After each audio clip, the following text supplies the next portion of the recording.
Hi there. Let's try some movement again for maybe without little Roo barking as much this time. He's fed, he's walked, should be good. So we'll need a place to lie down on the ground. Just enough padding so it doesn't hurt.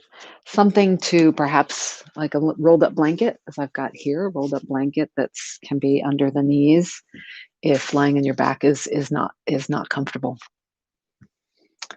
So let's get on the floor together there.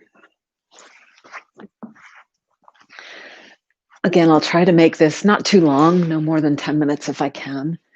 And just when you first get on the floor, if you need that cushioning under your knees, or even if you want to keep your knees bent and lean them against each other, that can be really um, more comfortable for the lower back.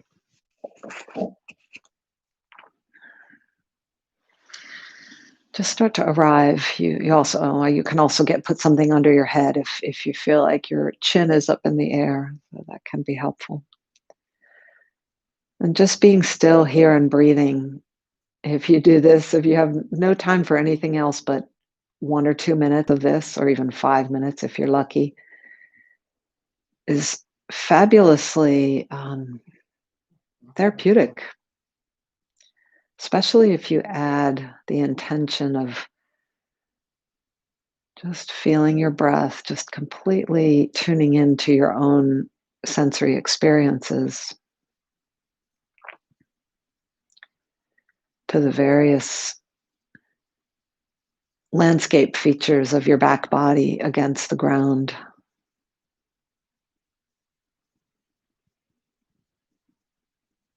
To how the feet are heavy through gravity, and the very particular place that you feel the touch.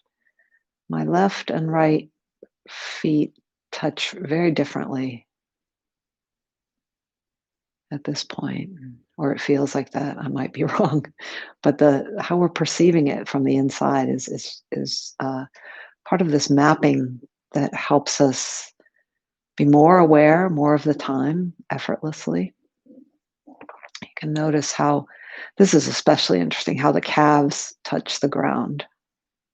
Part of our body that we don't often sense to unless it's hurting, unless we have maybe a pulled muscle or achy muscle or cramps.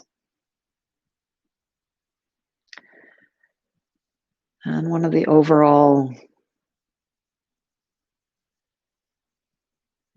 intentions to have during this whole little practice is ease and letting go, letting go, letting go. So just now you might be sensing like lots of small muscles in the back letting go,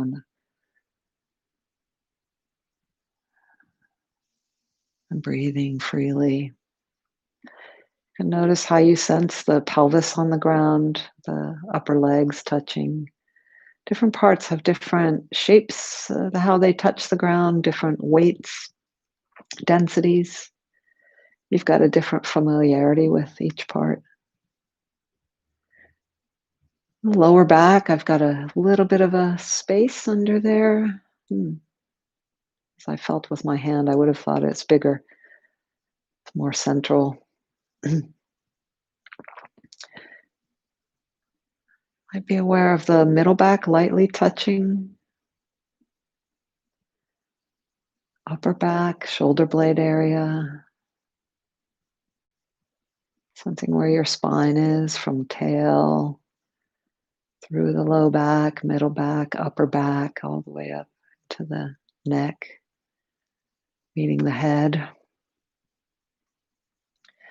Scan both arms, tops of the shoulders probably not touching the ground, or just that upper back of the arm, upper arm, sides, or some part of your elbow may be touching, forearms, hands.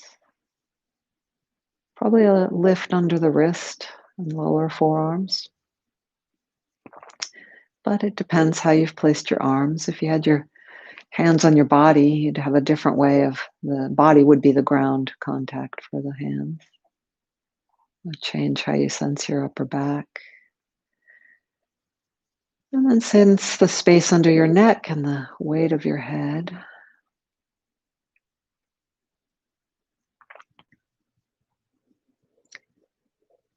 And then bend both knees. Actually, before you do that, if you already did it, it's okay. Sense the entirety of yourself. Like as if we went part to part. And now imagine that you just zoom out and take in the wholeness of your whole body making an impression right here.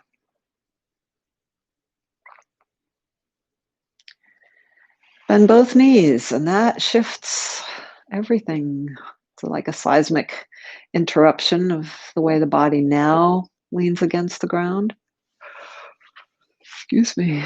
And just sense that for a moment.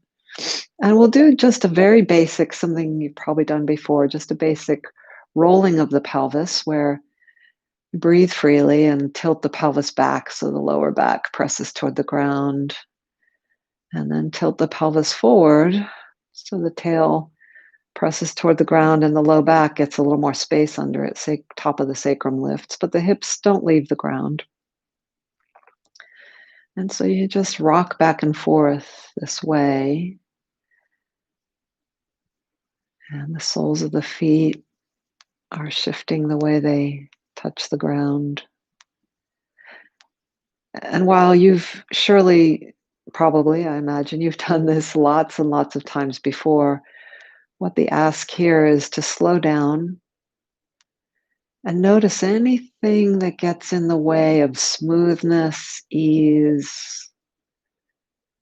I can feel some kind of clunkiness in my upper back. And certainly if you feel pain, you just come short of everything and do the tiniest motion. It might be that you're hardly moving at all, as in last night's video, just a bare movement. In fact, I often do that just because it's really revealing to layers and layers of what's happening. So you can put your hand on your lower belly below the navel, and this area might be thought of as where the motion's initiating from, as if there's a ball of golden light inside here. Right, and let it go, that's enough. I don't know, that might have been 20, 25 tilts. When you come back with the legs down on the ground, back to where we started, sort of our baseline, something might feel different already, and perhaps not.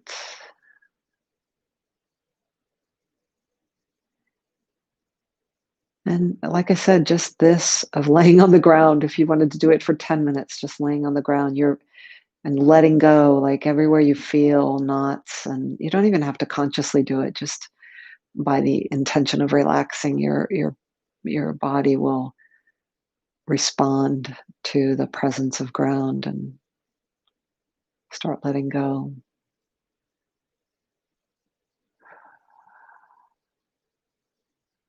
Feel a lot of knots in my back as well. So one more time, bend the knees. Well, maybe not just one more time, but this time, bend your knees again. If possible, if you're really in pain, even this motion of interlacing your fingers behind your head might be difficult, and perhaps having something under your head, if that's the case, might help. And we're just going to not actually lift the head, but bring the elbows close into the head and think of lifting the head. So my fingers didn't even lift the ground, but something engaged in my core. And then I'll lower the arms back down, pull elbows toward ground, maybe. Toward ground, they might not touch. Back in toward my temples, the forearms come, and I just think of lifting. Maybe there's a little lift, but my middle fingers are still touching the ground. And then lowering. Go less, less, less. Just a few times this action. Barely a lift, and just let more press down as the head gets lighter. It's like my teacher would say, you unweight the head. And so it's not so much like we do crunches usually, but just let the chest get heavier as the head gets lighter. Beautiful. Release, let go of the hands. We're probably already moving up on 10 minutes. Pause a moment, knees still bent. Roll the pelvis toward the tail, tilt toward the low back a few more times.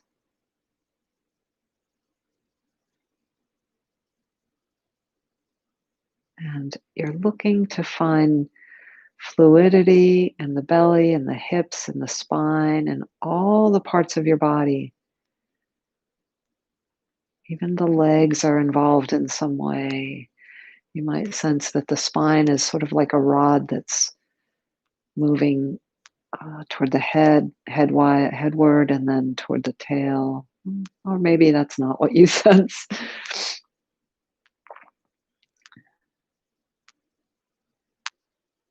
And each repetition, less effort, more flow, more letting go.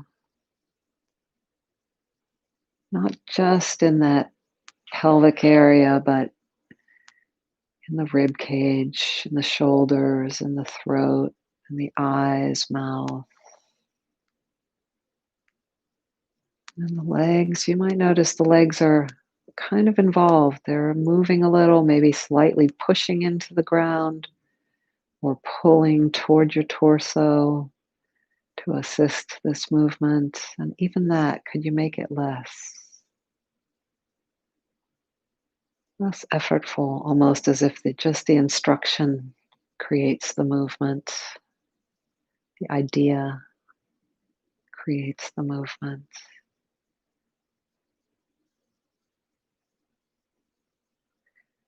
And if you have time, you could keep doing this. You could pause, and pausing is neurologically a important part of this.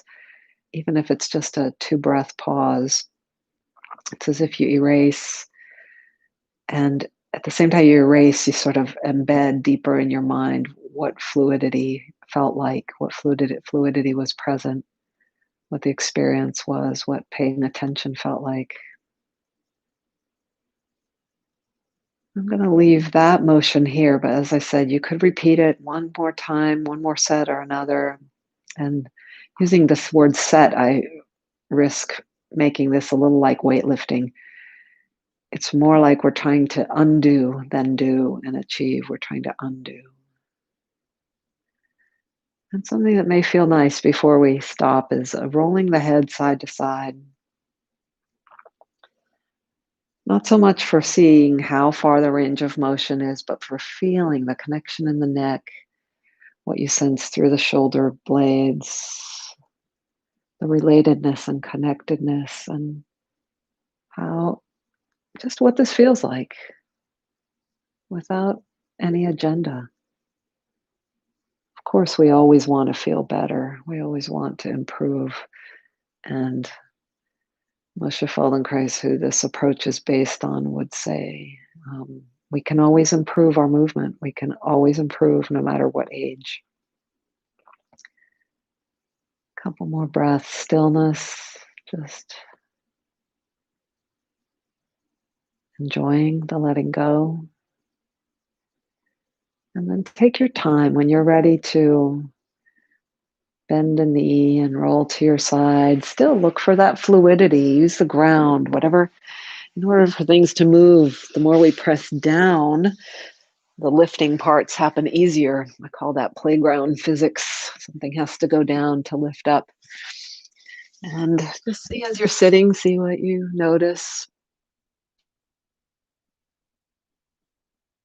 How breath feels, how the whole of you feels.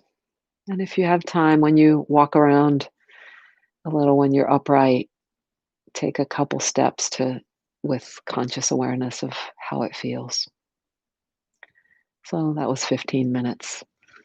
Any part of this that you do for yourself will help.